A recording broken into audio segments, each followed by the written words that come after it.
आज हमारे साथ हैं इस्कॉन अयोध्या के प्रेसिडेंट हिज ग्रेस षडभुज गौर प्रभु जी। तो सबसे पहले हम स्वागत करते हैं हिज ग्रेस षडभुज गौर प्रभु जी का। हरे कृष्णा प्रभु जी। हरे कृष्णा। धन्यवाद आशीष कुमार जी।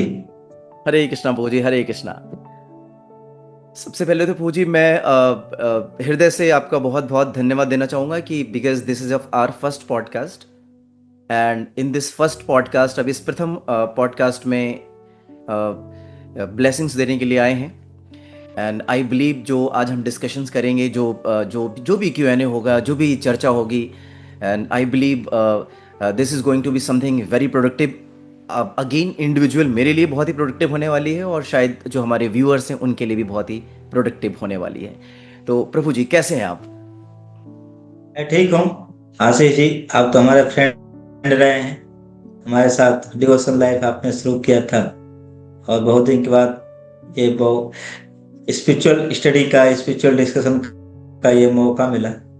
मैं इसके लिए आभारी हूँ कि आपने मुझे फर्स्ट ब्रॉडकास्ट में आप चूज किया।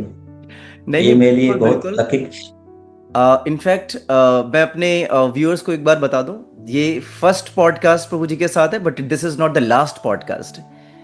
His Grace Sadhguru Gaur Prabhu ji, like as you know, he has a lot of knowledge about the Vedic scriptures. He has a lot of knowledge about the, if I talk about the Vedic literature, if I talk about the Vedic civilizations, ग्रंथों की, भारतीय ग्रंथों की उनको बहुत बहुत जानकारी है। और मैं जानता हूं कि this first podcast is not enough. प्रभु जी का जो ज्ञान है उसको हम एक पॉडकास्ट में सीमित नहीं कर सकते हैं। सो although this is a first podcast, but ऐसी बहुत सारी पॉडकास्ट प्रभु जी के साथ हम रिकॉर्ड करने वाले हैं। एंड मैं इस पॉडकास्ट के माध्यम से प्रभु जी से अनुरोध करता हूँ कि इस निवेदन को स्वीकार करें एंड फ्यूचर में भी अवश्य हमें इस तरीके से मौका दें। सो प्रभु जी कुछ अपने विषय में बताइए। I mean you are very young, and जो भी आपकी एज के जो यूथ हैं जो इस पॉडकास्ट को देख रहे हैं, मैं चाहता हूं कि आप उनको अपनी जर्नी के विषय में बताएं। आप इतनी यंग एज में, बिकॉज जितना मैं जानता हूं आपके विषय में, आप एक एरोनॉटिकल इंजीनियर रहे हैं और आपने बहुत ही यंग एज में इस्कॉन को ज्वाइन किया है। तो ऐसा क्या रहा, किस चीज ने आपको इंस्पायर किया प्रभु जी? तो धन्यवाद आशीष जी। तो भगवान की ये विशेष अनुकंपा रही, कृपा रहा कि बचपन से ही मैं थोड़ा डिवोशन के प्रति, भक्ति के प्रति मैं बहुत ज्यादा अटैचमेंट रहा, आकर्षण रहा। मैं बचपन में भगवान शिव के प्रति बहुत आकर्षण रहा और भगवान शिव के कृपा से मुझे कृष्ण भक्ति मिली। और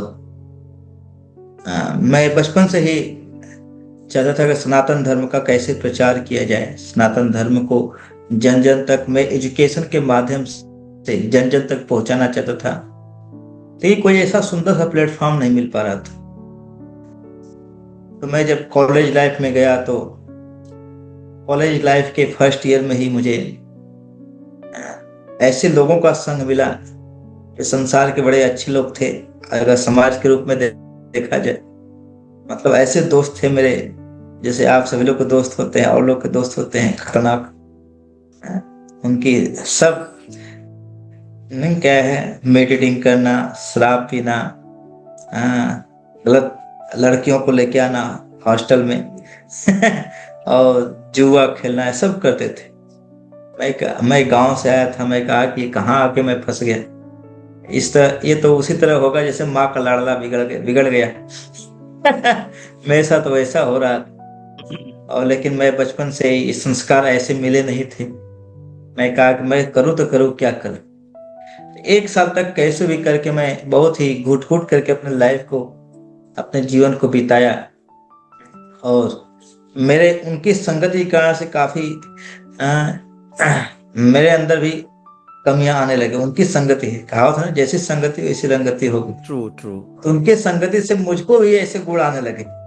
मैं गलत हूँ या ये गलत है कि जैसे संगति होगी वैसा ही चेंज होगा स्वभाव। True true true. देखिए उसी समय मुझे एफएम पर मुझे भगवत गीता सुनने का मौका मिला और उस एफएम पर बहुत ही सुंदर सा भजन आता था भगवान कृष्ण का, भगवान श्री राम का।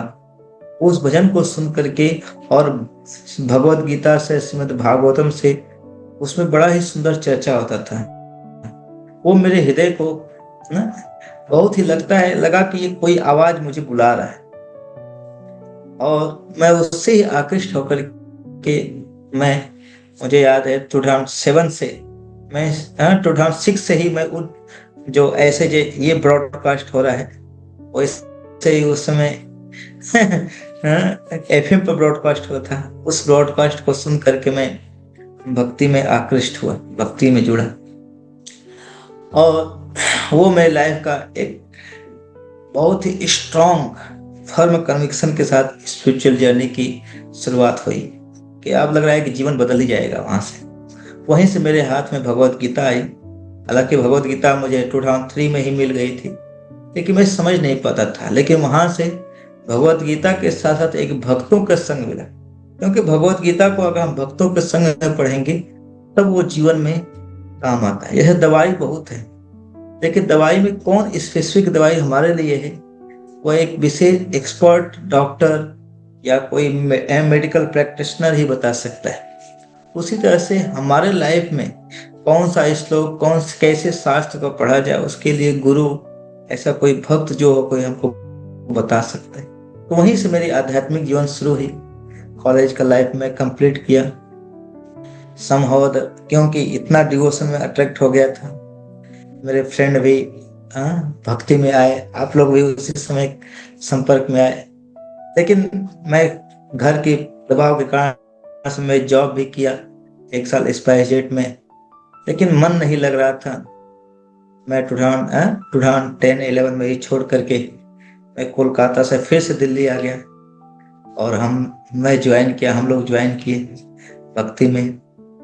और इस तरह से मैं दिल्ली इस्कॉन दिल्ली जो स्टॉप क्लास ज्वाइन किया। इस तरह से मेरा पूर्णकालिक आध्यात्मिक जीवन का शुभारंभ हुआ। Very nice, very nice. I think it's very inspiration, full of inspiration. प्रभु जी, मैं आपसे एक चीज समझना चाहता हूँ। जैसे आपने बताया कि बहुत ही यंग एज में आपने इस्कॉन को ज्वाइन किया, और शायद ही आपको इंस्पिरेशन मिला, आपने शायद कुछ पॉडकास्ट या कुछ एफएम का कोई शो आपने देखा था, राइट? उससे पहले की जो लाइफ थी वो आप हॉस्टल में रहे, और बचपन से आप शिव भक्त रहे, राइट? जो मैं समझ पा रहा हूं।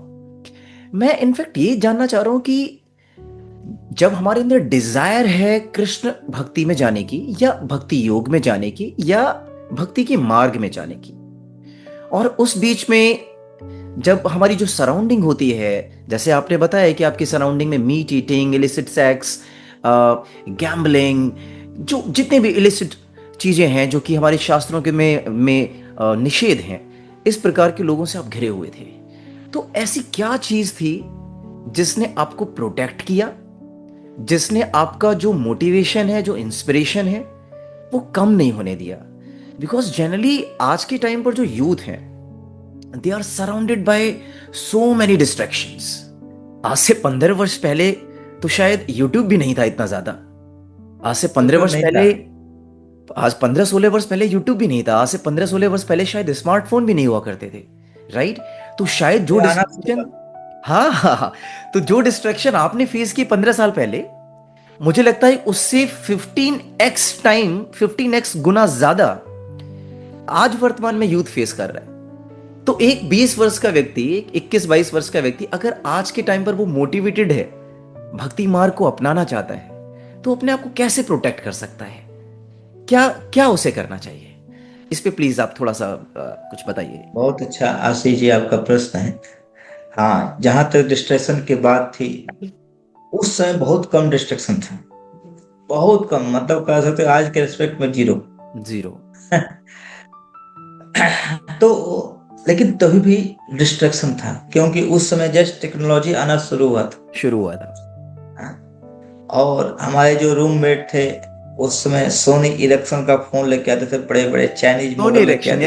यस बहुत ही प्रीमियम फोन हुआ करता था उस टाइम पर, रिमेंबर? हाँ, तो हमारे जो रूम पार्टनर थे, बगल के रूम वाले थे, बड़े पैसे वाले थे सब, तो बहुत कई फोन लेके आते थे। तो मैं ये देखता था कि जो डिस्ट्रैक्शन था, जो इधर उधर का समस्याएं थी, इससे बचने के लिए मैं अपने पेरेंट्स को धन्यवाद दूंगा। क्योंकि पेरेंट्स ने ऐसा अपब्रिंगिंग किया था, ऐसा कल्चर डाला था कि वो कल्चर मुझको ऐसे समय में बचा कर रखा। और साथ में साथ में उनके कल्चर के द्वारा मुझे डिवोशन बचपन से ही मिल गया था भगवान शिव के पास। तो मेरा कहने का मतलब कि अगर हम अपने परिवार को, समाज को सुधारना चाहते हैं तो एक पेरेंट की जिम्मेदारी सबसे पहले निभाना पड़ेगा। हमारे पेरेंट्स जितने हैं, सबसे पहले उनको समझना पड़ेगा कि हमारी रिस्पॉन्सिबिलिटी क्या है। अगर पेरेंट्स अपनी रिस्पॉन्सिबिलिटी समझ जाएं तो बच्चा अपने आप उस रिस्पॉन्सिबिलिटी का कार्य करेगा। True. आज के समय में जो आज के पेरेंट्स बन रहे हैं, विशेष तौर से 2000 के बाद जो आज बच्चे हैं, वो बहुत ज्यादा डिस्ट्रैक्टेड है लोग। Yes, yes. और पेरेंट्स दे हैव एक्चुअली, कोई बुरा नहीं माने, actually we have no quality to become parents. Parents. क्योंकि माता पिता भी उनको क्वालिटी नहीं दे पा रहे। तो पेरेंटिंग क्या होती है? ये पेरेंटिंग क्वालिटी, और पेरेंटिंग क्वालिटी केवल बच्चा पैदा करने से नहीं होता है। आप पेरेंटिंग क्वालिटी सीख नहीं सकते। पेरेंटिंग क्वालिटी एक्चुअली सही बताया तो वंश से आती है, परंपरा से आती है। परंपरा से आती है। ये परंपरा बहुत इंपॉर्टेंट है कि आप अपने माता पिता की क्वालिटी को कैसे फॉरवर्ड कर रहे हैं, कैरी फॉरवर्ड कर रहे हैं। तो इसीलिए जितने बच्चे हैं, जितने माता पिता हैं, उनको सबसे पहले अपने लाइफ में चेंज लाना पड़ेगा, तब वो अच्छे क्वालिटी के बच्चे पैदा कर सकते हैं। आज के पेरेंट्स सोचते हैं मैं रावण रहूंगा लेकिन मेरा बच्चा राम हो जाए, या मैं दशरथ नहीं बनना चाहता हूं लेकिन मेरा बच्चा राम की तरह बड़ा ही विनम्र रहे, मेरे पैर छुए, प्रणाम करे, ये करे। ऐसे कैसे हो सकता? तो दशरथ बन करके, कौशल्या दशरथ जब बनेंगे तब हमारे घर में क्या होंगे? राम जैसे बच्चा पैदा होंगे, लक्ष्मण जैसे लोग आएंगे, भरत जैसे लोग आएंगे। क्योंकि दशरथ महाराज ऐसे महान राजा थे, भगवान के भक्त थे। उसी तरह से जब तक हम जो हैं पेरेंट्स के रूप में सही जिम्मेदारी नहीं निभाएंगे, आज के समाज के लोग जिम्मेदारी नहीं निभाएंगे, इसको वो अच्छी क्वालिटी का समाज में प्रोडक्ट नहीं दे सकते। तो इसीलिए आवश्यकता है, और वो कैसे करेक्ट, इसलिए पेरेंट्स को पहले सबसे पहले अपने ऊपर कैरेक्टर निर्माण के ऊपर, how to build the character. अगर जो पेरेंट्स होते हैं उसका लगभग 50% उसके बच्चे पर जाता है, कम से कम 50%। इसलिए हमको सबसे पहले समाज का निर्माण करने के लिए बचपन से ही पेरेंट्स को सुधारना पड़ेगा। पेरेंट्स ने मुझको शिक्षा देकर बचाया। साथ में उन्होंने एक चीज बोला था कि कभी भी गलत लोग की संगति में न रह। ये जो लाइन थी बहुत ही, जो गलत लोग होखे, ऐसे लोग उनके संगति में रह। ये चीज मुझे बहुत बचा कर रखी। और मैं गलत लोगों की संगति में तो आया, लेकिन उस बीच में जो ये भगवत गीता है, तो ग्रंथ भगवत गीता है, ये मेरे जीवन को क्या कर दिया, बचा कर। भगवत गीता एक डिप्रेशन लेयर, एक प्रोटेक्शन लेयर की तरह क्या किया मेरे लिए कार्य किया। जैसे हमने घर में होते हैं, ऑल आउट लगाते हैं, ऑल आउट लगाते ही चारों ओर आ जाता है, उसी तरह से भगवत गीता जब पढ़ता है उसके चारों डिस्ट्रक्शन रहेंगे लेकिन वह बीच में प्रोटेक्टेड रहेगा। तो भगवत गीता क्या है? ये हमको दिशा दिखा देती। हमारी भगवत गीता क्या है? Guide manual. Guide manual. अगर आपकी दिशा सही रहेगी तो आपकी दशा अपने आप सही हो जाएगी। तो दिशा और दशा, दिशा को चेंज करने के लिए, दिशा मतलब गाइड। आपका गाइड किससे ले रहा है? आपका आधार बुक क्या है? आपका बेस क्या है? आपके कैरेक्टर का बेस क्या है? आपके कैरेक्टर का बेस फिल्म है, आज करके जो क्या नाम है, वल्गर जो मूवी है, वल्गर सॉन्ग है, ये आधार है? या ऐसे जो फ्रेंड है वो आपके बेस है? या आपके जो बेस क्या है? भगवत गीता है, रामायण है, महाभारत है, ये क्या है आपका आधार? चरित्र का निर्माण इससे होता है। क्या आप सुनते हैं? क्या आप देखते हैं, क्या आप खाते हैं, कैसे एसोसिएशन करते हैं, इससे चरित्र का निर्माण होता है। कहावत है, गुड इन गुड आउट। अगर गिलास में अच्छा डालेंगे तभी तो अच्छा आएगा। Correct correct correct. आप उसमें गंदगी डालोगे तो गंदगी तो बाहर नहीं आएगा। उसी तरह से अगर हम चाहते हैं कि अच्छी क्वालिटी का बच्चा होके, समाज का निर्माण होके, तो हमको सबसे पहले पेरेंट्स को जिम्मेदारी उठानी पड़ेगी। अगर पेरेंट्स अच्छे रहेंगे तो सब अच्छे हो जाएंगे। यस, बहुत ही ब्यूटीफुल तरीके से आपने जो एक एक स्टैंडर्ड सेट कर दिया है सोसाइटी का, मुझे लगता है। आप शायद जो मैं समझ पाया हूँ ठीक से, आप बताना चाह रहे हैं कि पेरेंट्स का जो रोल है वो बहुत ही ज़्यादा क्रूशियल है। और एक, फिर चाहे वो फैमिली हो, फिर उसके बाद फिर चाहे वो सोसाइटी हो या फिर सिविलाइजेशन, पेरेंट्स का रोल बहुत ही क्रूशियल है। अगर पेरेंट्स ट्रेन नहीं हैं, पेरेंट्स अगर उनका खुद का चरित्र निर्माण अगर नहीं है, तो कभी भी वो अपने बच्चों को चरित्र निर्माण नहीं सिखा सकते। इसमें मेरा एक प्रश्न ये है कि अभी जो वर्तमान स्थिति है, अगर हम बात करें 2025, आज हम पॉडकास्ट रिकॉर्ड कर रहे हैं, शूट कर रहे हैं 20 नवंबर 2025। वर्तमान में जो कंडीशन है 140 करोड़ भारतीय, राइट?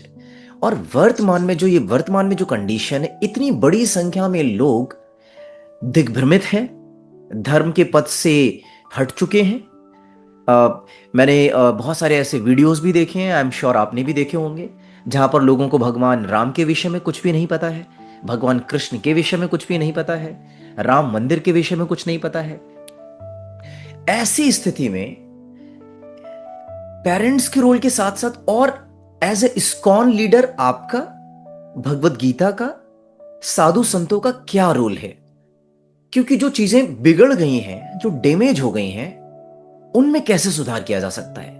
वहां पर एज ए इस्कॉन लीडर प्रभु जी आपका क्या रोल है? आप प्लीज इस पे थोड़ा प्रकाश डालिए।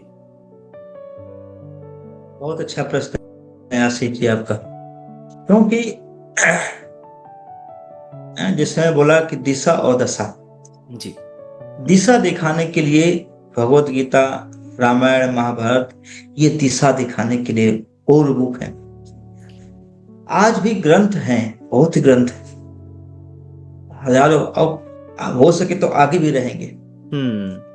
लेकिन उस भगवत गीता को कोई व्यक्ति अपने जीवन में अपना अप्लाई नहीं कर रहा है। जब एक कोई व्यक्ति अपने जीवन में अप्लाई करके उसको आत्मसात करके अप्लाई करेगा, और फिर क्या करेगा, उस पर अप्लाई करने के बाद जब वो प्रीच करता है, तब क्या होता है, समाज में परिवर्तन आता है, समाज में परिवर्तन आता है, बदलाव आता है। तो हमारे इस्कॉन के भक्त, एज ए इस्कॉन लीडर, हमारे इस्कॉन का स्टैंडर्ड है। क्या स्टैंडर्ड है? पहले आचार फिर प्रचार। तो कोई भी व्यक्ति समाज में चेंजेस चाहता है, बदलाव चाहता है, सबसे पहले अपने आप को चेंज करना पड़ेगा। कहावत है, चैरिटी बिगिन फ्रॉम होम। यानी अपने आप को बदलो, आपसे धीरे धीरे और लोग बदलेंगे 100%, अगर आपका फर्म कन्विक्शन। तो हमारे इस्कॉन में हमारे भक्त लोग, हमारे गुरुजन लोग ये बहुत ही स्ट्रिक्ट करके सिखाते हैं। क्या? सबसे फर्स्ट साधना, भगवान के नाम का जप करना। साधना बहुत इंपॉर्टेंट है, और उसमें साधना क्या? भगवान के नाम का जप करना। दूसरा, भगवान की आरती करना, भगवान का कीर्तन करना। ये हमारे सटल सेंसेज को क्या करते हैं? प्यूरिफाइड करते हैं। कोई कह सकता है चैंटिंग क्यों करो? क्योंकि चैंटिंग करने से क्या होती है, जो हमारे सटल सेंसेज होती है, जो अंदर से मन, इंद्रियां जो है, ये जो सेंसेज है, वो क्या होती है? शुद्ध होती है, प्यूरिफाइड होती है। जैसे हम साबुन लगाते हैं तो हमारे त्वचा क्या होती है? साफ होती है। उसी तरह से जब हम भगवान के नाम का जप करते हैं, तो क्या करता है? हमारे चेतना को शुद्ध करता है। आप किसी व्यक्ति के कैरेक्टर को जानना चाहते हो, तो सबसे पहले वो किताब क्या पढ़ता है, वो मूवी क्या देखता है, उसका एसोसिएशन क्या है, ये चीज चेक कर लीजिए, आपको जान जाओ। ट्रू। तो वही उसी तरह से तो सबसे पहले जैसे हम ये सब भगवान नाम का चिंतन करते हैं, तो ये क्या करता है, सोचते हैं कि भगवान नाम का जप करेंगे तो हम साधु बन जाएंगे। साधु बनने का मतलब ये नहीं कि आपको सब कुछ छोड़ो घर द्वार चलो हरिद्वार, ये नहीं होता। नहीं, साधु का मतलब होता है उसको अपने जीवन में अप्लाई करके समाज को देना, रिटर्न करना। साधु समाज का क्या होता है, पथ प्रदर्शक गुरु होता है, समाज के लिए एक लाइट के समान कार्य करता है। जैसे अंधेरे में कोई व्यक्ति कुछ देख नहीं सकता, उसको जैसे लाइट मिलेगा तो देख सकता है। उसी तरह से आज के समाज में लोग क्या है, आंख तो है लेकिन क्या ना है, गाइडेंस नहीं है। भगवत गीता तो है लेकिन भगवत गीता कैसे अपने जीवन में अप्लाई किया जाए, कोई गाइड करने वाला नहीं, कोई गाइड करने वाला नहीं। और कई लोग गाइड करने वाले गुरु भी हैं, लेकिन अपने जीवन में अप्लाई नहीं करते, आचार नहीं करते, इसलिए जो बोलते हैं वो प्रैक्टिकल नहीं हो पाता। थोड़े समय के लिए बड़ा अच्छा लगता है। राइट। तो एज इस्कॉन हमारे जितने भक्त लोग हैं, वो सब के सब लोग क्या करते हैं, उनको सबसे पहले आचरण सिखाया जाता है। जो अच्छा आचरण नहीं करता है उसको प्रचार करने का मौका नहीं मिलता है, सेवा करने का मौका नहीं मिलता है। बिल्कुल। Purified yourself, then you can purify others. Correct. I mean perfect I think. And in fact मैं बताना चाहूँगा, मैंने आपको बहुत ही क्लोजली ऑब्जर्व किया है, मैंने आपके साथ टाइम स्पेंड किया है। एंड मैं अपनी ऑडियंस को बताना चाहूँगा, हिज ग्रेस षडभुज गौर प्रभु जी साधना के मामले में बहुत स्ट्रांग हैं। सुबह मैंने इनको 2 बजे 2:30 बजे उठकर बहुत ही इंटेंस जप करते हुए देखा है। सुबह 2, 2:30 बजे 3 बजे से लेकर जो भी इस्कॉन का एक स्टैंडर्ड है साधना प्रोग्राम का, प्रभु जी उसमें बहुत ही ज़्यादा दृढ़ निश्चय के साथ में वो प्रैक्टिस करते हैं। सो यस, आचरण बहुत इंपॉर्टेंट है। प्रभु जी, आपने भगवत गीता के विषय में अभी चर्चा की, थोड़ा भगवत गीता के विषय में बताया कि भगवत गीता मैनुअल है।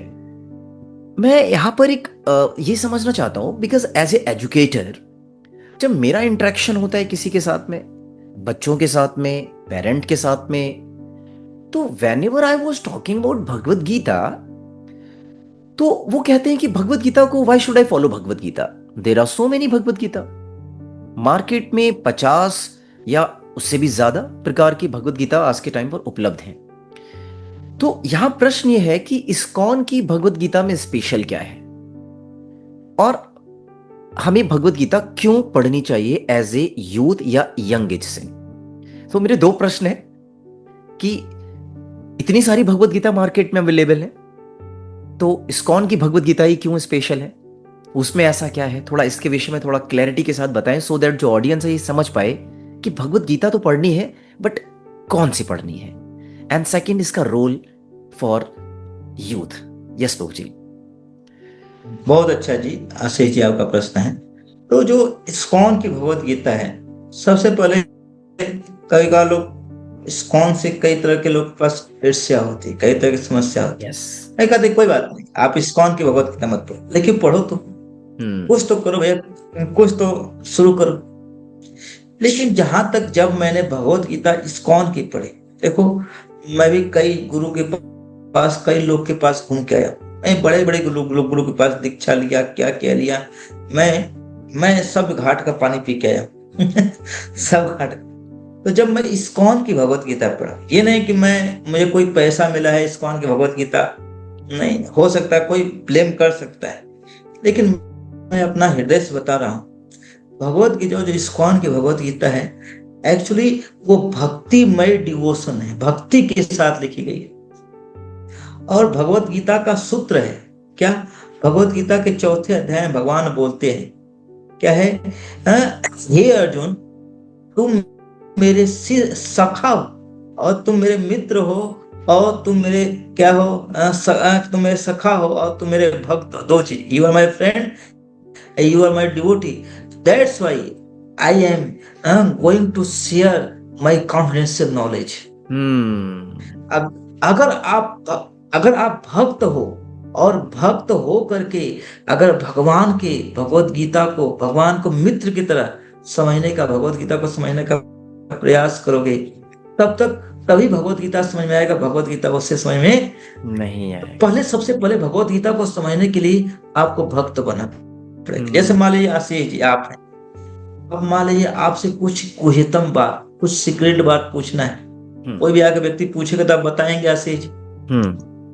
आप नहीं, नहीं डेफिनेटली बताएंगे। अचानक से नहीं बताएंगे। पहले जानने का प्रयास करेंगे कि वो व्यक्ति है, उसका स्टैंडर्ड क्या है, उसका उसकी चेतना का स्तर क्या है, क्या वो एलिजिबल है उस ज्ञान को लेने के लिए कि नहीं, उसके बाद ही उस चर्चा की Yes. जाएगी। उसी तरह से भगवान सबसे पहले बोलते हैं कि you have to become the devotee. भगवान जो अर्जुन थे, अर्जुन भगवान के भक्त थे, फिर भगवान ने भगवत गीता को अर्जुन को बताया। अर्जुन को क्यों क्यों चूज किया भगवान ने अर्जुन को? क्योंकि Arjun was the devotee of Lord Krishna. Those who are the devotee of Lord Krishna, he can only understand the Bhagavad Gita. Otherwise, it is not possible. It is not possible. It is not possible. That's why Prabhupada Bhagavad Gita के प्रथम chapter में, प्रथम chapter के प्रथम श्लोक में प्रभुपाद खुद बोलते हैं कि मार्केट में, मेरे आने से पहले मार्केट में बहुत भगवत गीता है। हाँ जी, हाँ जी। लेकिन वो जो भगवत गीता है कई तरह से मोटिवेटेड थी। किसी में कर्म का, किसी में ज्ञान का, किसी में ज्यादा कई चीज का वर्णन था, कई में राजनीति का वर्णन था। जो जैसा था वैसा लिख रहा था। लेकिन भगवत गीता को कोई भक्ति के साथ नहीं कोई लिखा था। भगवत गीता को कोई भक्ति के साथ नहीं लिखा। प्रभुपाद ने बोला इसलिए मैं इस भगवत गीता को लिखा। और जैसे ही भगवत गीता को भक्ति के साथ प्रभुपाद ने लिखा, और जो भी पढ़ता है, यहाँ तक कि एथिस्ट व्यक्ति भगवत गीता को पढ़ता है, वो बदल जाता है। आशीष जी, मैं एक एग्जाम्पल देना चाहूंगा, क्योंकि जस्ट अभी 1 तारीख को, 1 दिसंबर को गीता जयंती आने वाली। ये बहुत ही शुभ समय है। और 1 दिसंबर को जब गीता जयंती आ रही है, मैं भगवत गीता का लाइव बताना चाहता हूँ। एक भक्त है, मैं गया था मायापुर में, ये भक्त मिले थे, वो उनसे मैं चर्चा कर रहा था भगवत गीता की। और वो विदेशी थे, साउथ अफ्रीका के थे। मैं पूछा कि how you came in Krishna consciousness. तो कहे कि मैं पहले आतंकवादी था, मैं डकैत था। मैं डकैत। मैं कहा अच्छा, आप कैसे तब भक्त कैसे बने? कहे कि हम लोग क्या बताए अपने हिस्ट्री, हम लोग क्या कर रहे थे, एक गांव से दूसरे गांव जाते थे, लूटते थे, और लूट करके सब कुछ, बच्चों को लूट लेते थे, स्त्रियों के साथ दुर्व्यवहार करते थे, लोगों को मार देते थे, आग लगा देते थे। ऐसे घूमते घूमते कई ऐसे ही हमारा कल्चर था। लेकिन एक बार क्या हुआ, ऐसे लूटते लूटते मेरे हाथ में जो इस्कॉन की भगवत गीता एजिटीज आ गई। और उसको पढ़ करके मेरा हृदय चेंज हुआ। मैं वहां से छोड़ करके आ गया। आज वो व्यक्ति इतने लोग को मारता था, आज वो व्यक्ति एक मच्छर को ही मारने में डरता है। वाओ। क्यों ये भगवत गीता क्यों मैजिक ऑफ भगवत गीता। हाँ, क्यों भगवत गीता यथारूप एज इट इज?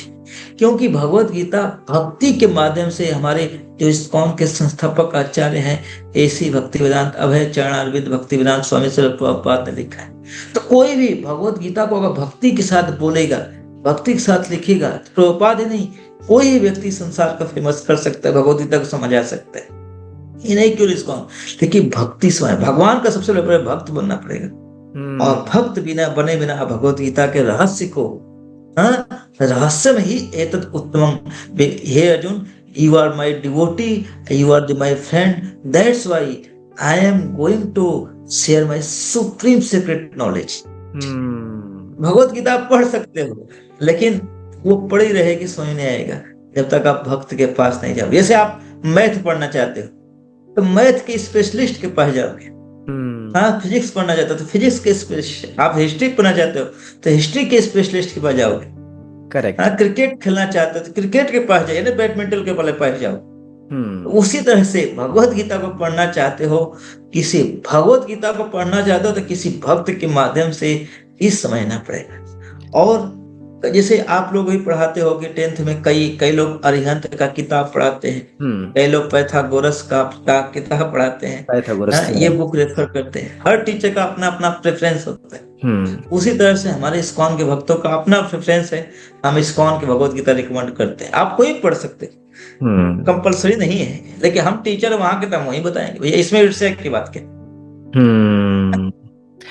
नहीं, और ये again, Bhagavad, yes yes, correct correct correct, बहुत अच्छा। प्रभु जी, एक एक जो जनरल ऑब्जर्वेशन है, बिकॉज ये डिस्कशन जो है, अब हम भगवत गीता की तरफ जा चुके हैं, भगवत गीता की तरफ ये डिस्कशन जा रहा है, तो एक ऑब्जर्वेशन ही देखा है कि हमारा जो यूथ है आज का, वो ब्रेन वॉश्ड है। ऑल दो कई बार ये इस्कॉन के ऊपर ये आरोप लगता है कि इस्कॉन जो है लोगों का ब्रेन वॉश कर रही है, लेकिन मैं ये कहना चाह रहा हूं कि हमारा जो आज का यूथ है वो एक्चुअली ब्रेन वॉश है। ब्रेन वॉश क्यों है? क्योंकि आज की जो भारतीय शिक्षा है, जो आज का एजुकेशन सिस्टम है, इसने इसको इतना लॉजिकल बना दिया, इतना लॉजिकल बना दिया है, और इररिलेवेंट वे में। तो जब आप भगवत गीता के विषय में बात करते हो, भागवतम के विषय में बात करते हो, राम के विषय में बात करते हो, भगवान कृष्ण के विषय में बात करते हो, तो एक प्रश्न यूथ हमेशा आपसे पूछते हैं। वो कहते हैं कि भगवत गीता तो किसी व्यक्ति ने लिखी है। भगवत गीता जब किसी ग्रंथ को किसी व्यक्ति ने लिखा है, तो हम उसे क्यों पढ़ें? तो कहीं ना कहीं वो भगवत गीता की उसकी जो प्रामाणिकता है, उस पर प्रश्न चिन्ह लगाते हैं। तो मैं चाहता हूं ऐसे जो यूथ हैं, जो ऐसे व्यूअर्स हैं, जो ऐसी ऑडियंस है जो मुझे सुन रही है मेरे इस प्रश्न को, आप प्लीज उन्हें एड्रेस करें और उन्हें समझाएं कि भगवत गीता किसी व्यक्ति के द्वारा लिखी हुई नहीं है। तो क्या एग्जैक्टली उसका सोर्स है? प्लीज, ये बहुत ही इंपॉर्टेंट है, इसके बारे में कुछ बताइए आप। बहुत अच्छा। हाँ, ये प्रश्न है कि आज के समाज में यूथ के अंदर सबसे ज्यादा ये कि भगवत गीता ही क्यों पढ़े। हाँ, भगवत गीता में क्या प्रामाणिकता है एक पुरुष के द्वारा? तो मैं आपको बताना चाहता हूं, भगवत गीता किसी पुरुष के द्वारा नहीं लिखी गई। भगवत गीता अपौरुषेय है। भगवत गीता क्या है? अपौरुषेय। अपौरुषेय, यस। हाँ, मतलब किसी पुरुष के द्वारा नहीं लिखी जा सकती। जहां तक रहा वेद व्यास जी का, वेद व्यास जी ने इस भगवत गीता को कंपाइल किया है। इससे पहले भगवत गीता या जितने वैदिक लिटरेचर थे, जितने वैदिक शास्त्र थे, वो ओरल फॉर्म में थे, ऑडियो फॉर्म में थे, और लोग एक शिष्य अपने गुरु से सुनता था, उसको याद कर लेता था। क्योंकि पहले के लोग उग्र श्रवा थे, जो सुनते थे याद कर लेते थे, बोलते नहीं थे। उसको बोलते हैं अवधान। संस्कृत में एक शब्द आता है अवधान। वो लोग होते हैं, और ये लोग होते हैं जो चीज सुनते याद कर लेते हैं। इसी तरह अष्ट अवधानी होते हैं, शत अवधानी होते हैं, सहस्त्र अवधानी होते हैं। अष्ट अवधानी मतलब एक साथ 8 चीज करोगे तो याद बता देंगे कि क्या क्या आपने किया। पीछे से करोगे वो बता देंगे, उसी सीरियल नंबर से बता देंगे। शत अवधानी एक साथ 100 चीज करोगे तो वही बता देंगे आपने क्या 100 चीज किया। सहस्त्र अवधानी होते, एक साथ 1000 चीज करोगे तो बता देंगे आप। अभी कुछ समय पहले मैं एक यूट्यूब पर वीडियो देख रहा था, हमारे एक जैन संप्रदाय के मुनि थे, उनके सामने 1000 लोग एक साथ अलग अलग चीज दिखाते गए, और जस्ट जब खत्म हो गया उसके आधे घंटे बाद उनसे पूछा गया उसी क्रम में बताओ, और उन्होंने 1000 चीजों को उसी क्रम में एज इट इज रिपीट कर दिया। वाओ वाओ वाओ, ये अभी की बात। तो ये एक्चुअली जो हम संस्कृत पढ़ते हैं, भगवत गीता पढ़ते हैं, संस्कृत भगवत गीता क्या करता है? हमारे माइंड को कंसंट्रेट करता है। माइंड को क्या करता है? कंसंट्रेट। इसके लिए मैं 2 एग्जांपल देना चाहूंगा। जैसे घोड़ा होता है, घोड़ा जब चलता है तो उसके दोनों साइड क्या लगाते हैं? कनपट्टी लगाया जाता है, इधर उधर डिस्ट्रैक्ट ना हो, फोकस के लिए, फोकस करने के जी। दूसरा, जैसे आप माइक्रो लेंस लीजिए, तो उसको जैसे ही उसको किसी सूर्य के नीचे रखेंगे, नीचे पेपर रखेंगे, तो क्या होता है? पेपर जल जाता है। तो ये होता है आर्ट ऑफ द फोकस। तो जो संस्कृत है वो हमारे डिस्ट्रैक्टेड सेंसेस को कंसंट्रेट करती है। तो भगवत गीता इसलिए पढ़ना है, सबसे पहले हमको डिस्ट्रैक्शन से बचना है तो भगवत गीता पढ़ना है, संस्कृत पढ़ना है। अब संस्कृत पढ़ने के लिए भगवत गीता बेस्ट किताब है, सबसे सुंदर किताब है भगवत गीता। और प्रभुपाद जी ने हमारे जो इस्कॉन की भगवद गीता है उसमें छोटे छोटे शब्दों का एक एक अच्छे से व्याख्यान दिया गया, एक्सप्लेनेशन किया गया, हिंदी इंग्लिश बहुत सुंदर तरीके से। और उसको पढ़ाने के लिए सुंदर टीचर भी है, आप जैसे टीचर, हम जैसे टीचर, बहुत टीचर है समझाने के लिए। तो आपके पास भगवत एक अच्छी किताब है, अच्छे गुरु हैं, और अच्छा एक एटमॉस्फियर है। अब लेकिन मैं ये कह रहा हूं, अब मान लो इस्कॉन मत पढ़िए, लेकिन संस्कृत पढ़िए भगवत गीता के साथ। तो ये जो शास्त्र मैं बताया था, जो वैदिक शास्त्र पर ओरल फॉर्म में थे, तो वेद व्यास जी ने उसी जितने वैदिक शास्त्र थे उसको ओरल फॉर्म को, जो ऑडियो फॉर्म में थे, उसको क्या कहते किताब के रूप में क्या कर दिए, राइट कर दिए, बस और कुछ नहीं किए वेद व्यास जी। ये नहीं कि वेद व्यास जी लिखे। ओके, आप ये कहना चाह रहे हैं कि ये जो भगवत गीता का जो दिव्य ज्ञान है ये पहले था, लाखों लाखों वर्षों पहले था, बट उस टाइम पे लोगों की जो मेमोरी थी मेमोरी वो इतनी अच्छी थी कि वो उसको कंठस्थ कर पाते थे, और कंठस्थ कर पाने के बाद एक ओरल कल्चर था, वो ओरली उस ज्ञान को ट्रांसफर करते थे, गुरु अपने शिष्य को ट्रांसफर करता था शायद, जो मैं समझ पाया हूँ। और उस ज्ञान को जो है कंपाइल किया वेद व्यास जी ने, राइट? तो प्रभु जी, वेद व्यास जी एग्जैक्टली कौन है? आपने वेद व्यास जी के विषय में बताया, तो थोड़ा वेद व्यास जी के विषय में बताइए, ये कौन है? ये बहुत सुंदर, बहुत सुंदर आपने प्रश्न पूछा। वेद व्यास जी एक्चुअली स्वयं भगवान है। वेद व्यास जी क्या है? स्वयं। देखिए भगवत गीता को, सॉरी मैं आपको बीच में रोक रहा हूं, अगर वेद व्यास जी स्वयं भगवान है तो भगवत गीता को ओरल कल्चर से रिटन कल्चर में, बुक्स में जो लेकर आने वाले व्यक्ति हैं वो भी स्वयं भगवान ही हैं। हाँ, ओके ओके, ठीक है प्रभु जी, यस, आप कंटिन्यू करिए जी प्रभु जी। बहुत अच्छा।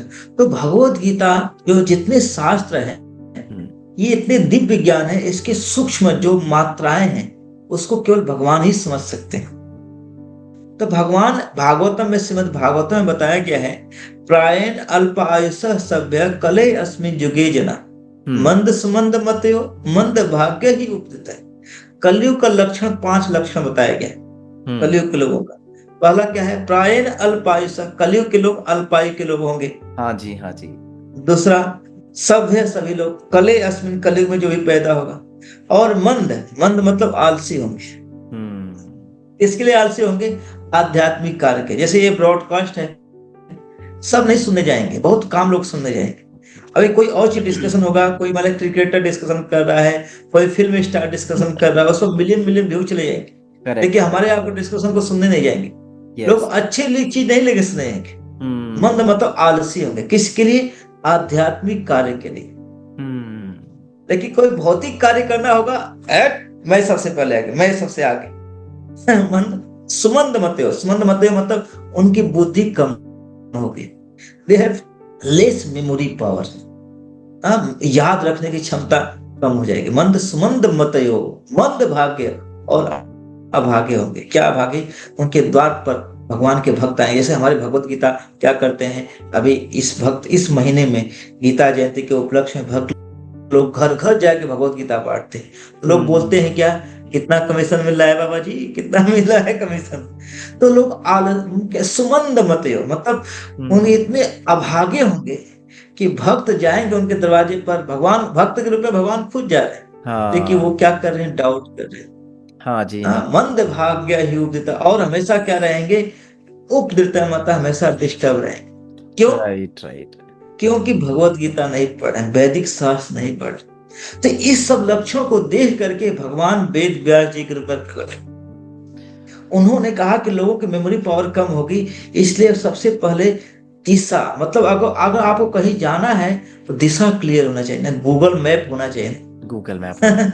तो भगवत गीता क्या करते हैं, वैदिक शास्त्र क्या करते हैं, हमारे जीवन का उद्देश्य क्या है, क्यों आए हैं, कहाँ जाना है, हम कौन है, भगवान कौन है, ये सब दिशा निर्धारित करती है। जब तक दिशा नहीं होगी आप अपने जीवन के गोल को अचीव नहीं कर पाओगे। जैसे मान लीजिए 10 लड़के क्या कर रहे हैं, मैदान में फुटबॉल मारे जा रहे हैं, लेकिन मार रहे हैं, लेकिन पता चला गोल पोस्ट ही गायब। उसी तरह से अगर हमारी लाइफ में गोल नहीं है और दिशा किस दिशा में कैसे मारना है, तो हम जितना भी कार्य कर रहे हैं वो सब बेकार है, वो सब बेकार। तो भगवत गीता इसलिए वेद व्यास जी के रूप में आकर के भगवान स्वयं आकर के, वो जितने वैदिक शास्त्र, केवल भगवत गीता नहीं, वैदिक शास्त्र को कंपाइल, समस्त वैदिक वैदिक जितने वेद हैं, समस्त वेदों का सार, वेद और उपनिषदों का सार क्या है? वेदांत सूत्र है, समस्त वेद और उपनिषदों का। और वेदांत सूत्र का सार जो है वो श्रीमद् भागवतम है। इट मीन्स ये तो एक तरीके से देखा जाए तो ये तो एक बहुत बड़ा एक काइंडनेस, एक कंपैशन है मुझे लगता है भगवान की, कि जो कलयुग के जो प्राणी हैं, जिस प्रकार से आपने बताया कि मंद है, सुमंद है, अभागे हैं, तो और ये मैं इस बात को बिल्कुल एक्नॉलेज करता हूँ, मैं एज ए एजुकेटर इस बात को एक्नॉलेज करता हूँ, बिकॉज मेरा इंटरेक्शन बच्चों के साथ होता है। मैं ये बिल्कुल भी नहीं बोलूँगा कि बच्चे मंद हैं, सुमंद हैं, but yes, 1 marker question, 2 marker question, 3 marker question आज के वर्तमान समय में याद करना लगता है हाथी उठाने का कार्य है, बिल्कुल भी याद नहीं होता है। मैं खुद अगर अपनी बात बताऊं, मैं खुद भी मंद सुमंद की कैटेगरी में हूँ, कॉन्टैक्ट नंबर याद नहीं होते लोगों के। तो यस, दिस इज ट्रू। तो ये तो कहीं ना कहीं से भगवान का कंपैशन है कि उन्होंने हमारे जैसे अभागे लोगों को वेद व्यास जी के माध्यम से भगवत गीता प्रदान की है। प्रभु जी, भगवत गीता में एग्जैक्टली क्या है? क्या भगवत गीता किसके विषय में है? अभी आपने गीता जयंती के विषय में भी बताया कि गीता जयंती आने वाली है, तो गीता जयंती क्या है और भगवत गीता क्या है, इसको कैसे डिफाइन करेंगे? जैसे जब हम बात हिस्ट्री की करते हैं तो एज ए एजुकेटर मैं बताता हूँ कि ये हिस्ट्री है, इसमें हम मुगलों के बारे में पढ़ेंगे, इसमें हम चोला डायनेस्टी के बारे में पढ़ेंगे, इसमें हम किसी पर्टिकुलर एम्पायर के बारे में बात करेंगे। तो ऐसे ही Bhagavad Gita is all about what? क्या है? भगवत गीता को पढ़ लेता हूं अगर मैं, या कोई यूथ पढ़ लेता है भगवत गीता को, तो उसको उसमें क्या परिवर्तन आएगा, क्या वो जान जाएगा जिससे वो थोड़ा डिफरेंट हो जाएगा? प्लीज मुझे थोड़ा बताइए इसके विषय में। बहुत अच्छा आशीष जी, हाँ बहुत अच्छा आशीष जी। भगवत गीता आप पढ़ लोगे नहीं समझ में आएगा आशीष जी। भगवत गीता पढ़ने से नहीं समझ में आएगा। बहुत लोग पढ़े हैं, हाँ थोड़ा मोड़ा आपको शांति उनती आ सकती है जी, लेकिन जीवन में बदलाव चाहते हो तो भगवत गीता को गुरु के निर्देशन में पढ़ना चाहिए। You have to read the Bhagavad Gita under the guidance of the spiritual master. Correct correct correct. ना, you have to not read Bhagavad Gita, you have to listen the Bhagavad Gita. Arjun ने भगवत गीता को पढ़ा नहीं, अर्जुन ने भगवत गीता को सुना। तो भगवत गीता पढ़ने से नहीं आएगा, गुरु इंपॉर्टेंट है। भगवत गीता क्या होगा? सुनने से आएगा। और जो हमारी इस्कॉन की भगवत गीता है, वो भगवान ने तो बोला है, वो बोले को ही जस्ट ट्रांसक्राइब कर दिया है, वेद व्यास जी ने ट्रांसक्राइब कर दिया, लिख दिया है। और प्रभुपाद जी ने क्या किया है? अलग अलग आचार्यों के कमेंट्री को लिख दिया है। तो वो भी क्या है, एक तरह से क्या है, वो भी ट्रांसक्राइब के रूप में। तो जब हम भगवत गीता को अलग अलग आचार्यों के, जो भक्तिमय आचार्य, उनसे सुनते हैं, तब हमारे जीवन में चेंज आती है। पढ़ने से नहीं चेंज आएगी। बहुत लोग पढ़ रहे हैं, पढ़ने से नहीं, किसके गाइडेंस में पढ़ रहे हैं, वही देखो। और जैसे ही भगवत गीता पढ़ेंगे, हाँ मार्गदर्शन, किसके गाइडेंस में पढ़ेंगे। इसलिए आजकल कोई ऐसा मार्गदर्शक नहीं है। लेकिन जैसे Bhagavad Gita as it is पढ़ते हैं तो उसमें क्या होता है कि प्रभुपाद जी, जो हमारे इस्कॉन के संस्थापक आचार्य हैं, उन्होंने गुरु परंपरा के माध्यम से एज इट इज लिख दिया है, अपना ऐड नहीं किया उसको, बस प्रभुपाद ने मॉडर्न कॉन्टेक्स्ट से लिख दिया है। आइए, जो भगवत गीता अगले 10,000 सालों तक, आपने भी गुरु परंपरा के विषय में बताया, ये गुरु परंपरा क्या है? जैसे बहुत अच्छा, गुरु परंपरा, बहुत सुंदर शब्द पूछे, गुरु परंपरा। जैसे आप आशीष जी, आप पढ़ाई की, आपने क्या किया? मास्टर किया, बीएड भी किया जी, तो किसी स्कूल से पढ़े आप जी, किसी स्कूल से पढ़े, वहां सर्टिफिकेट मिला, वहां सर्टिफिकेट आपको ऑथराइज किया कि भैया now you are the teacher, you can teach this subject one, you are the expert in this subject, you can also teach other books, but this is a main subject which you can teach, this is expert। तो आपने एक school से पढ़ाई किया, authorise school से, यानी किसी school से। उसी तरह से गुरु परंपरा क्या है कि भगवत गीता या जो वैदिक शास्त्र है, वैदिक शास्त्र को समझने के लिए भी भगवान ने परंपरा शुरू की है। 4 संप्रदाय है, उस परंपरा मतलब 4 स्कूल भगवान ने खोले। पहला स्कूल है ब्रह्मा जी का स्कूल, उसको ब्रह्म संप्रदाय ब्रह्म बोलते हैं। संप्रदाय। दूसरा स्कूल है लक्ष्मी जी का स्कूल, उसको शिव संप्रदाय बोलते हैं। तीसरा स्कूल है रुद्र संप्रदाय, शिव जी का स्कूल है, शिव जी का संप्रदाय कहलाता है, रुद्र संप्रदाय कहलाता है। चौथा स्कूल है ब्रह्मा जी के 4 पुत्र चतुर्ष कुमार कहलाते हैं, उनका संप्रदाय कुमार संप्रदाय कहलाता है। तो इस चारों संप्रदाय में ये क्या है, मेन अथॉरिटी स्कूल है। इनके द्वारा परंपरा, इनके द्वारा ब्रह्मा जी ने अब क्या किया, कलयुग के लोगों में ब्रह्मा जी ने नारद मुनि को ज्ञान दिया, नारद जी ने वेद व्यास जी को ज्ञान दिया। तो वो अपने गुरु से सुनते गए, सुन सुन के याद कर लेते थे। नारद मुनि वेद व्यास अपने पिताजी सुन के याद कर लेते थे, और नारद आप ही वेद व्यास जी नारद मुनि सुने तो याद कर ली। और वेद व्यास जी ने फिर क्या किया, कलयुग में इस संप्रदाय को आगे बढ़ाने के लिए माधवाचार्य आए, माधवेंद्र पुरी आए, श्री चैतन्य महाप्रभु। इस तरह से अपने अपने गुरु परंपरा के द्वारा सुन सुन करके, पढ़ के नहीं, सुन करके। सुनने से हृदय चेंज होता है, पढ़ने से।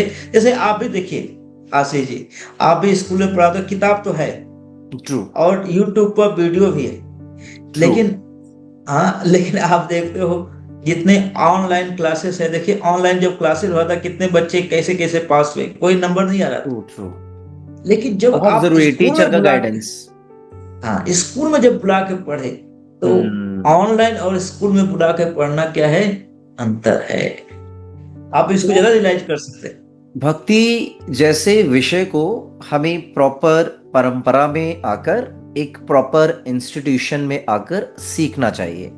आपने जो 4 प्रकार के, एसोसिएशन में सीखना चाहिए, संघ में सीखना चाहिए, गुरु के मार्गदर्शन में सीखना चाहिए। आपने 4 प्रकार की परंपराओं के विषय में भी बताया।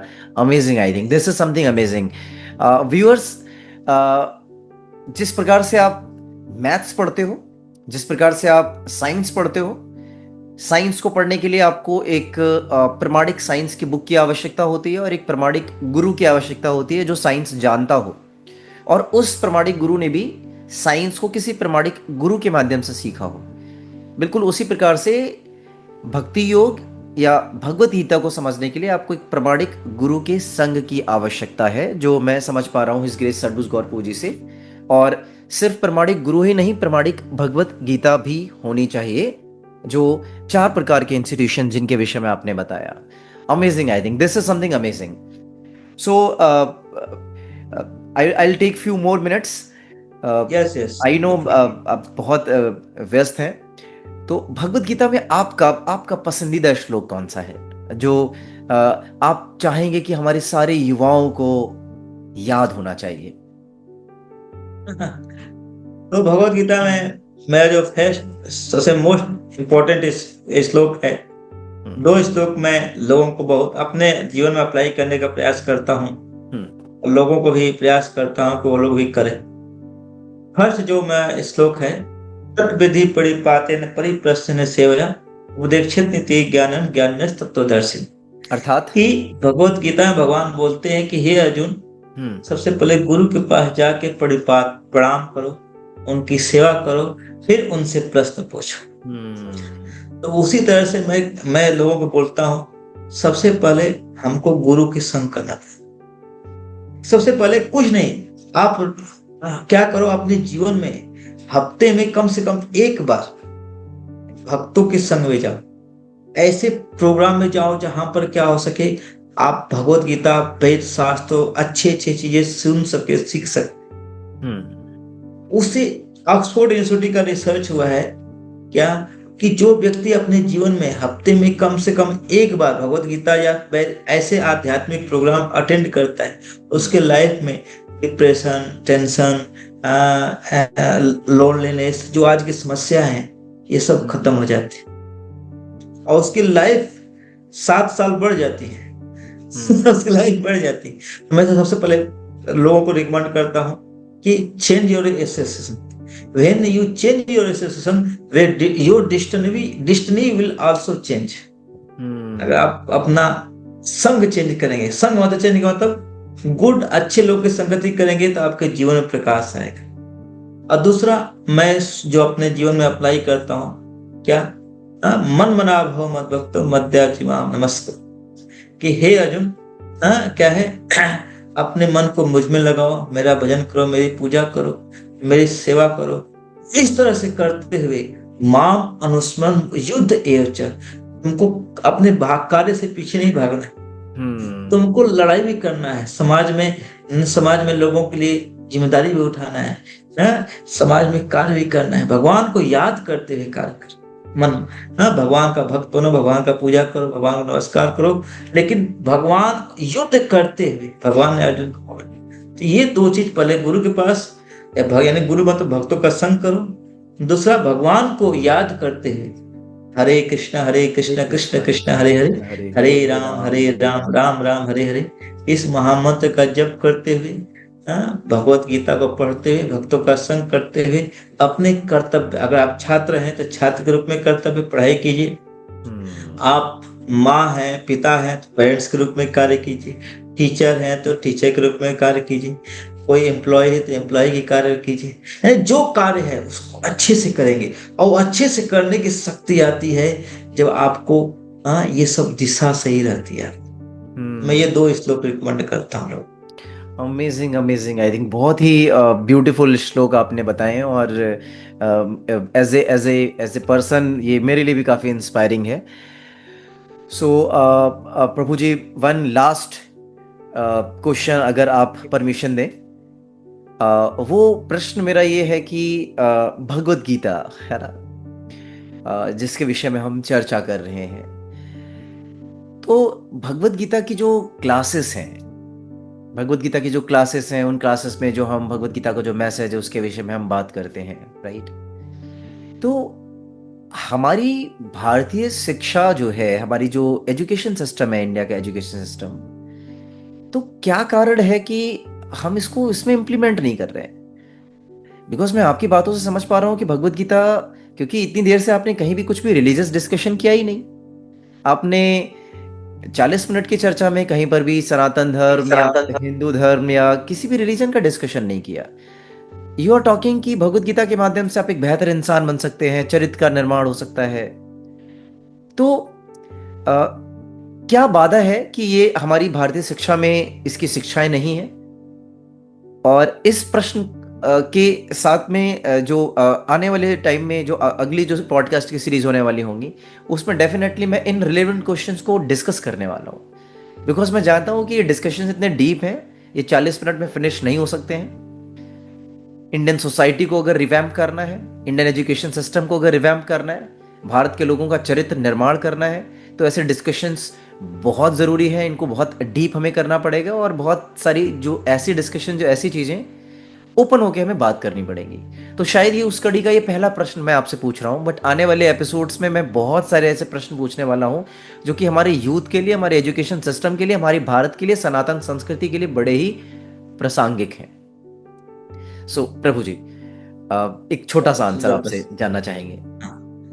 तो एक्चुअली हमारे जो एजुकेशन सिस्टम को ही बर्बाद कर दिया गया, हमारे एजुकेशन सिस्टम को ही बर्बाद कर दिया गया। एक्चुअली हमारा जो एजुकेशन सिस्टम है वो मैक्सिमम क्लर्क, नौकर बनाने के लिए, लीडर बनाने के लिए नहीं। क्योंकि भगवत गीता पढ़ते ही आपकी चेतना जगती है, और आपके अंदर सर्वेंट का मूड नहीं, आप समाज को लीड करते हो। इसलिए भगवत गीता पढ़ करके ही आध्यात्म में गुरु बन सकता है पूरे समाज को। भारत को अगर विश्व गुरु बनना है तो आध्यात्म में, इलेक्ट्रॉन, प्रोटॉन, न्यूट्रॉन या एआई में, इसमें हम लोग नहीं बन सकते हैं। क्योंकि भगवान ने हमारा मैन्युफैक्चरिंग ऐसा किया है कि एआई के लिए नहीं, हम लोग विश्व गुरु बनना है तो आध्यात्म में। क्योंकि समाज में तबाही बची हुई है, आजकल हर जगह युद्ध हो रहा है, हर जगह लड़ाई हो रही है। क्यों? कि जितनी ये जो एजुकेशन सिस्टम है हमको हमारे अंदर लस्ट, एंगर, ग्रीड को बढ़ा रहे हैं। जितने एजुकेशन सिस्टम, ये एजुकेशन सिस्टम ही हमको गलत दिया जा रहा है। प्रॉब्लम ये है, और वो हमारे माइंड को पूरी तरह से ब्रेन वॉश कर दे रहा है। एक्चुअली हमारे स्कूल कॉलेज में हमारा ब्रेन वॉश कर दिया गया है। हमारे शिल प्रभुपाद जी बोलते हैं कि टुडे जो आज का शिक्षा है वो टुडे एजुकेशन सिस्टम या school college is just like a slaughter house. True. क्योंकि बच्चा घर में बड़ा अच्छा रहता है, लेकिन जैसे स्कूल में आता है दुष्ट बन जाता है। क्योंकि लक्ष्य लक्ष्य क्या है? लक्ष्य है पैसा। जीवन का लक्ष्य क्या हो गया है? पैसा। और नौ पैसा के पीछे भाग रहे हैं। लेकिन लीडर जो होता है पैसे के पीछे नहीं भागता है, लीडर समाज के लिए सोचता है। जैसे पैसा के पीछे भागेंगे आपका सोचना बंद हो जाएगा, आप सोच नहीं पाओ। तो भगवत गीता लीडर्स के लिए बुक है, समाज को कैसे नेतृत्व किया जाए।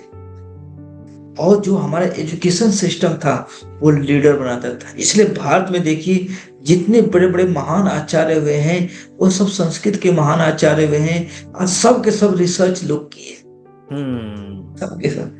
क्योंकि भगवत गीता लीडर बनाता है, सर्वेंट नहीं बनाता है, करेक्टर के द्वारा। तो आज की सोसाइटी और आज का एजुकेशन सिस्टम में ही कहीं ना कहीं से डिफेक्ट है। यस। तो ये जो डिफेक्ट है मुझे लगता है ये कहीं ना कहीं भारत की जो सिविलाइजेशन है, सभ्यता है, इसके प्रति इसके इसकी एक तो दिस इज अ साजिश है। तो ये तो कंस्पिरेसीज है, बहुत बड़ा साजिश हुई है। एक्चुअली गवर्नमेंट जो हमारे इस समय के अभी समय गवर्नमेंट है वो नया एजुकेशन पॉलिसी ला करे काफी चीज को वो मतलब अब घर टूट गया है उसमें थोड़ा सा डेंटिंग मोदी जी ने पेंटिंग करने का स्टेटमेंट दिया है। प्रयास। अभी 2 दिन पहले मोदी जी का एक स्टेटमेंट आया है कि जो लॉर्ड मैकाले का जो बनाया हुआ एजुकेशन सिस्टम है, इस मानसिकता से, इस कॉलोनियल माइंडसेट से हमें निकलना पड़ेगा। यस। तो जो ऐसे लीडर आएंगे तब समाज चेंज होगा। यथा राजा तथा प्रजा। यथा राजा, correct correct correct correct correct.